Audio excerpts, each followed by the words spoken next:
Hi, I'm Max Keiser. This is the Keiser Report. We're going to be talking about some U.S. regulators. It might be interesting. Stacy? Speculative assets. It's all speculation, right, Max? Well, first of all, I want to say last week we saw the SEC chair, Gary Gensler. He was on CNBC, and what he said was that SEC chair Gensler, Bitcoin and other cryptocurrencies are speculative assets. Crypto needs investor protection rules. The point is 46 million Americans own Bitcoin, right? So this is a huge percentage of the population, and this is what he's targeting and talking about. The other thing is that he's lumping Bitcoin in it's kind of confusing to, especially the way something like CNBC would present it, in that he's really talking about DeFi and the lending platforms and the ICOs and tokens, which could be argued are indeed securities. Oh, right. That's true. You've got Bitcoin and then everything else is, you could call it a security. So it would fall under the purview of the SEC. But, remember the SEC's track record in doing what it's supposed to be doing, regulating, is pretty bad. They knew about the Bernie Madoff scandal years in advance. They had 3 detailed forensic examinations of that scandal going back years before he was arrested, never did anything. Of course, they were up to speed on other problems in the manipulation of various other markets. The short selling scandals that have gone on with GameStop, for example, that naked shorting is illegal. The SEC has no ability to push back on that. So it's what's called a captured regulator. It's pay to play. A little dosh out the window, write a check and you get a law. The guy's a venal. Well, the interesting thing is, of course, the CFTC chairman also did, the commissioner jumped in on Twitter and said, hey, SEC, back off. Bitcoin's our territory, not yours. It's a commodity. Well, as we said 10 years ago, that Bitcoin is a new asset class completely. It's a little bit like a stock, a bond, a commodity currency, and it's none of those things. It doesn't fit under any regulatory umbrella. They've been struggling for years to figure out, well, who should regulate this thing? And even today in 2021, with Bitcoin doing billions and hundreds of billions of transactions, the SEC doesn't know what the CFTC is doing, doesn't know what this other regulator is doing. And that is the cloud of confusion by anyone who tries to ignore the facts about Bitcoin, that it's taking over from fiat money, it's replacing the central banks, it's unconfiscatable, uncensorable, immutable, perfect money, and those guys, they can fight it and go insane. People who fight Bitcoin and go insane, like a Nassim Taleb, for example, or a John McAfee, 2 people who fought Bitcoin and went insane. And Gary Gensler, if he continues down this path, a year from now, they'll be locking him up in a loony bin. But we're also going to talk about other speculative assets, and one that is not considered to be a speculative asset is the U.S. Treasury bond. So we're going to talk about that and how that has become a speculative asset. But first, in terms of Bitcoin, I want to say that it is a speculation in a way. You're speculating that it's the end of the fiat system, and I think we think it's a good bet. But everything you do is a speculation, right? When you walk out in the street, when you cross the road, you're speculating that somebody's not going to run over you and they're going to obey the laws and not hit you and things like that. Well, uniquely and crucially, Bitcoin is actually not a speculation because it's based on thermodynamics and mathematical equations and the fact that 2 + 2 = 4 and that it exists in a world of fiat money that's being printed to infinity. So we know that one thing. All fiat money is guaranteed. It's not a speculation. It's guaranteed to go to zero. And Bitcoin is guaranteed, it's not a speculation, to increase purchasing power in fiat money terms. That's a guarantee. That's not a speculation. So let's look at the speculation that is behind the U.S. Treasury bond, because this is the 10-year Treasury chart, and it goes back from the 80s, and you see a clear channel all the way down to the point now where most bonds now are trading in a negative territory, at least in real terms. In the U.S., the entire yield curve is close to, or indeed negative in real terms if you subtract inflation. So Lynn Alden makes an interesting point regarding this, because now it is no longer an investment. It is a pure speculation. You're betting that it might even have further to fall. And she puts it this way: in other words, I literally, without exaggeration, speculate to own some dollars, Federal Reserve liabilities, or T-bills U.S. Treasury liabilities in the chance that these things will spike in value, aka risk assets decline in value, allowing me to buy more valuable things. So if you're holding it, she's saying there that like you're taking the gamble that stock markets crash or property markets crash, and then you'll be able to use those declining value units of account, the treasuries or the dollars, and buy more of the assets, the hard assets like property or a stock at a cheaper price. So that's the speculation you're making by holding those, because they are yielding negative returns.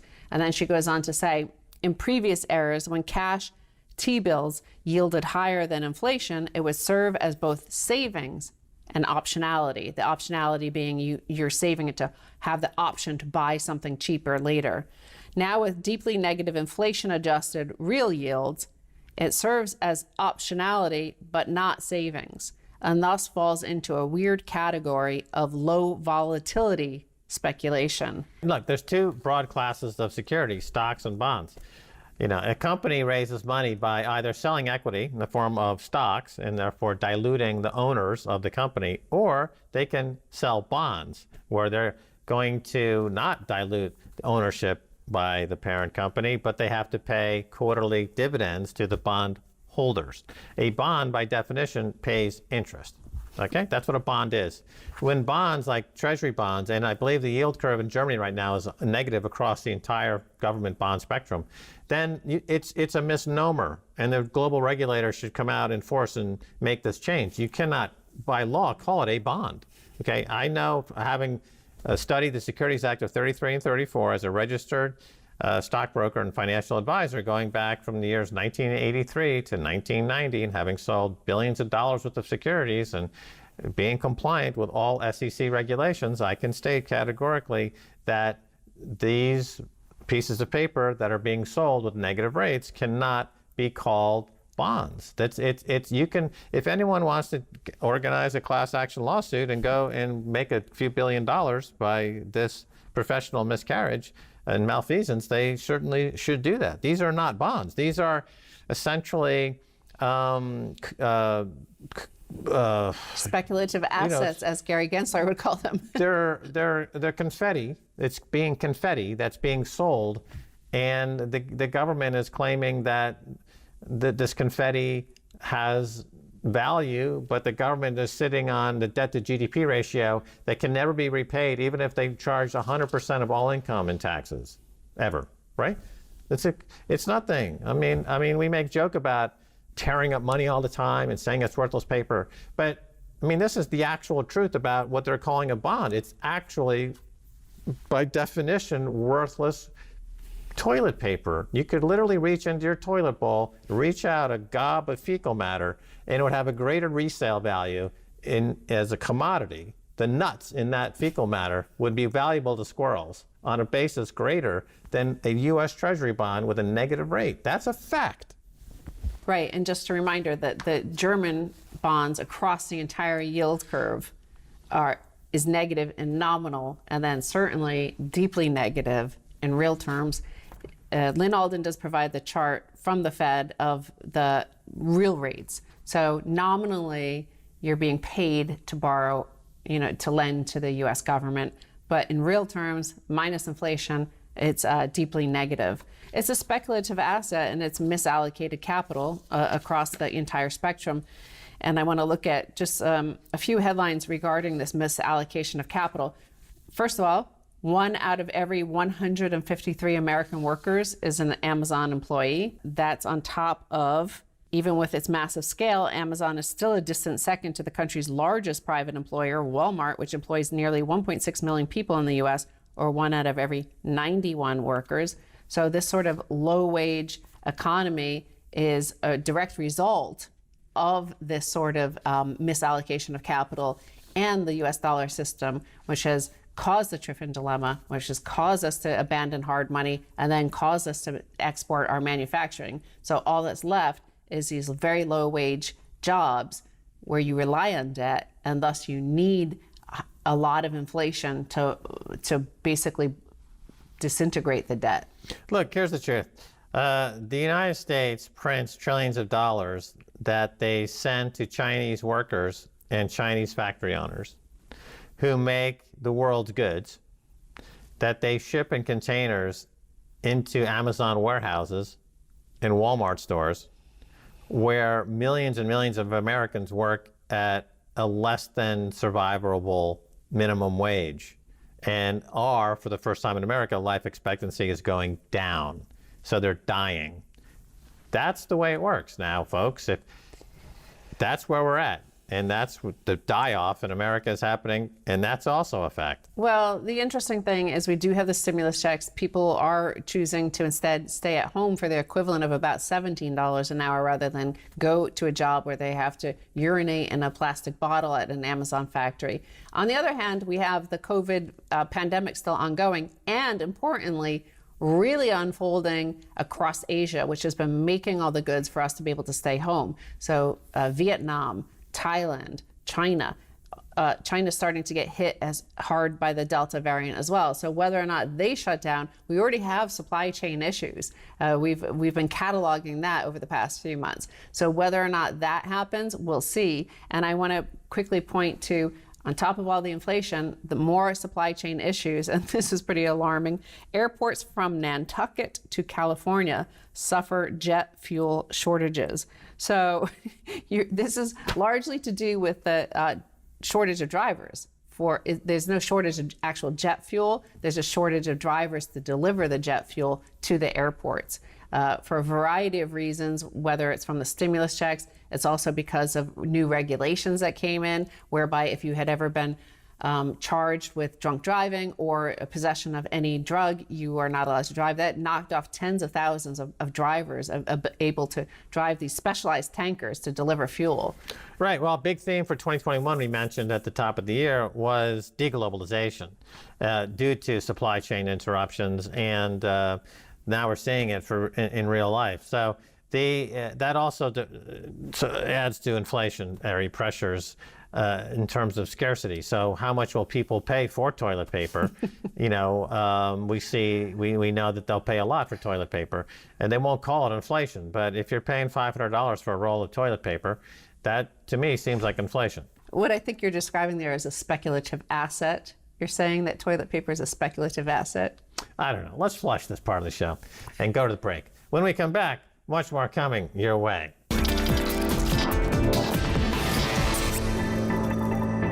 Welcome back to the Keiser Report. I'm Max Keiser. Time now to return to our conversation with Mark Valek of Incrementum. Mark, welcome back.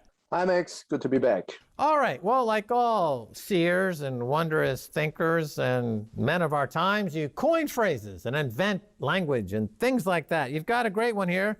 You've come up with monetary climate change in relation to what has happened since the pandemic. Tell us about the monetary specifics of 5 profound economic changes, starting with government as big spenders.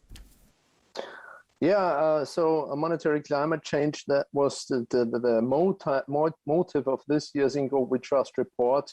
And monetary climate change, I think, has been going on for quite a while and has been increasing. So especially triggered by the COVID stimulus and basically big government spending, which has been going on again already since the financial crisis, but also again this time has been shifting up its gear one or 2 or 3 notches. So government is now responsible for taking care of basically more or less everything, I almost dare to say. So the perception of the responsibilities of government during this pandemic has increased. So government's spending just exploded. U.S. debt, I think, within 2 years went from slightly over 20 trillion to almost 29 trillion. And this is also real for all the Western countries. So government debt is exploding, and this is being enabled by central banks, which have been printing money to finance this debt explosion. Okay, so government is big spenders, but as we talked about in the previous episode, that people can learn about if they can do a simple search online. In the case of Germany, the yield curve has gone negative, so negative rates are now all across the spectrum in Germany. So government as big spenders, the money that they're using to be a big spender comes from savers. They're moving money from savers, and they're spending it on their friends, their pet projects, and their boondoggles. So that's not necessarily government as big spender, right? That's government as big larcenistic thief, Mark. Yeah, well, the government can't produce anything. It can only reallocate resources. I think that's a very important starting point. And so it can take some resources from the productive sector and reallocate. And usually it's inefficient by doing so. And also, obviously, it's a political process, and a lot of people benefit who are well connected to the government. So yeah, one can argue that this is kind of theft which is going on. I mean, my personal view, and that's obviously then gets a little bit political. I think government that works best, if at all, in a very small region on a regional scale. I really like the Swiss model, where really the regions can decide what kind of reallocation takes place, and you have some kind of a social control if these resources aren't being squandered, or really are something sensible is being done with it. But the more reallocation goes on a higher scale, the more squandering probably will take place, and the more corruption basically will also take place during the process. So that's, I think, very critical. Right. You mentioned the Swiss model. They have the various canons in Swiss, and what you're describing there is that they're somewhat autonomous, and they have the ability to make policy. And in America, we have the states, and the states also are somewhat autonomous, and we have the ability to make policies, and a lot of laws are found on the state level, and then they work their way up to the federal level. But in the EU, it's one big top-down federation run out of Brussels, and it's a one-size-fits-all policies that don't work. So let me ask you about point number 2 you make under your monetary climate change essay or tweet. You talk about the monetary and fiscal policy are merging. Okay, this is very interesting. What does it mean? Yeah, so since the demand for big government obviously is here, or at least government just implements it regardless if the demand is here or not, the monetary policy really needs to enable this huge spending spree, and it does. So it's been more and more actually, and that I think has been quite a game changer, demanded by central bankers, in fact, that the government spend more money and funds and resources. I mean, initially, for instance, again, if you take at least a conservative central bank like the Bundesbank or even the ECB in its early days, they were kind of the harbinger also somehow of fiscal conservatism. But this is not going on. So actually, these presidents of the central banks said to the states, "Go on and spend more. We need these spending programs." So the world really has turned upside down, and really the state and the central banks act in cahoots. That's at least our view. Right. Well, in the United States, there's no pretense of a separation. Janet Yellen is now at Treasury, part of the cabinet. She was formerly at the Federal Reserve Bank. She and Jay Powell run the economy. There's no separation of powers. There's no independence.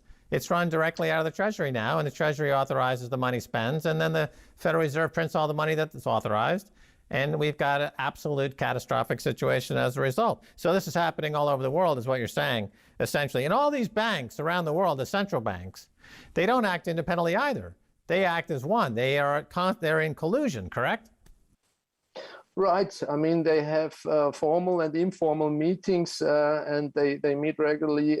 So they debate what they are going to do.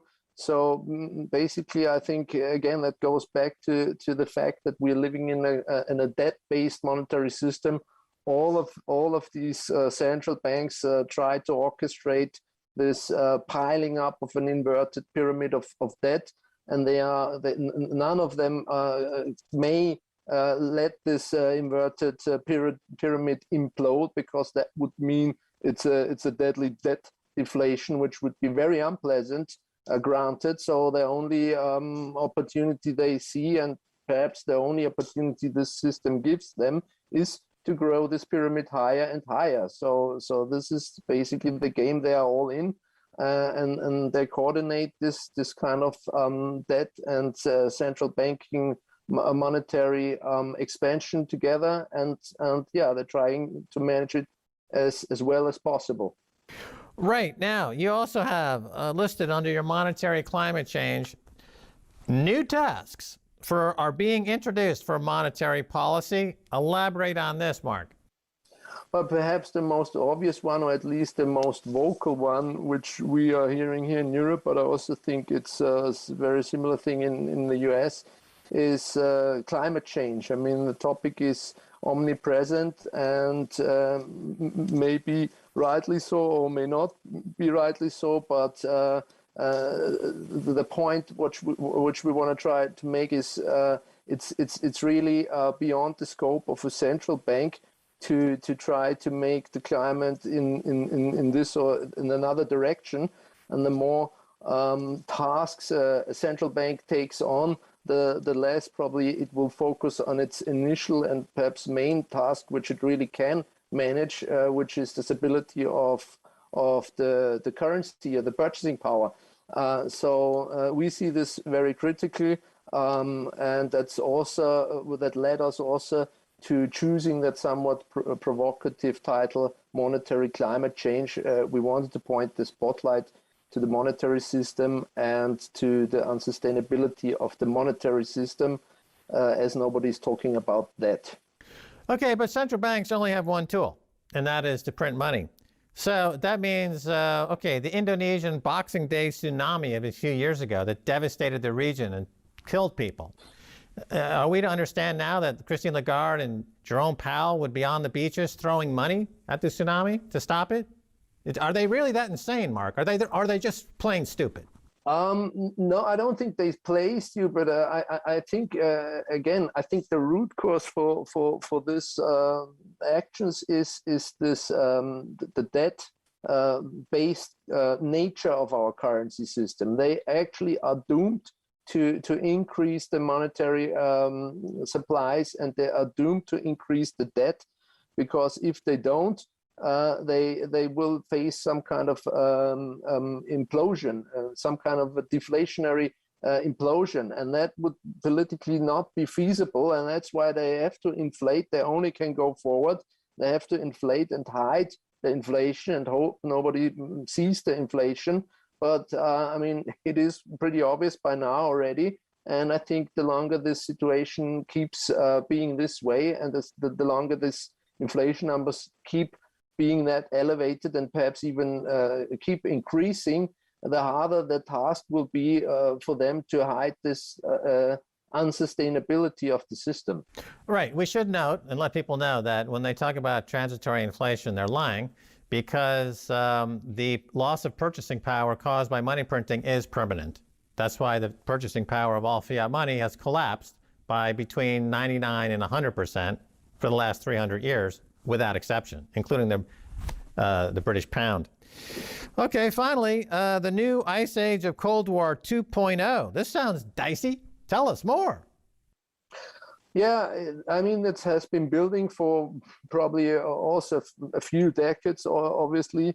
Got very, very obvious during the past US administration.